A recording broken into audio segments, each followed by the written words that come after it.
আপনি কি ইলেকট্রিক্যাল চাকরির জন্য প্রস্তুতি নিচ্ছেন?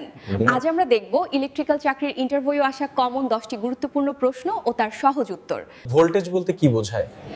ভোল্টেজ হলো বিদ্যুৎ প্রবাহ চালানোর চাপ। একে ভোল্টে মাপা হয়। দ্বিতীয় প্রশ্ন, কারেন্ট কি?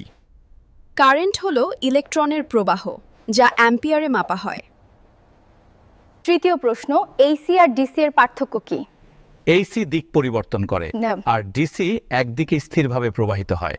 চতুর্থ প্রশ্ন, ওহমের সূত্র কি? ভোল্টেজ সমান কারেন্ট গুণ রেজিস্ট্যান্স, অর্থাৎ ভি আয়ুষ আইআর।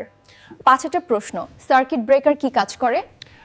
অতিরিক্ত কারেন্ট হলে এটি নিজে থেকে সার্কিট বন্ধ করে দেয়। ষষ্ঠ প্রশ্ন, শর্ট সার্কিট কি? যখন সার্কিটে খুব কম রেজিস্ট্যান্সের কারণে কারেন্ট হঠাৎ বেশি প্রবাহিত হয় তখন তাকে শর্ট সার্কিট বলে। সপ্তম প্রশ্ন, আর্থিং কেন দরকার? বিদ্যুৎ লিক হলে তা মাটিতে পাঠিয়ে মানুষকে নিরাপদ রাখে। অষ্টম প্রশ্ন, ফিউজ কি কাজ করে? অতিরিক্ত কারেন্ট হলে ফিউজ কেটে গিয়ে সার্কিটকে রক্ষা করে। আর নবম প্রশ্ন, ওয়াট কি?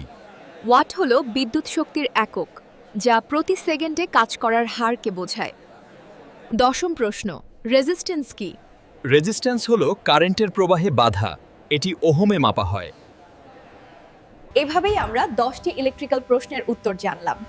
আরও এমন দরকারি প্রশ্ন উত্তর পেতে আমাদের চ্যানেলটি সাবস্ক্রাইব করে সাথে থাকুন।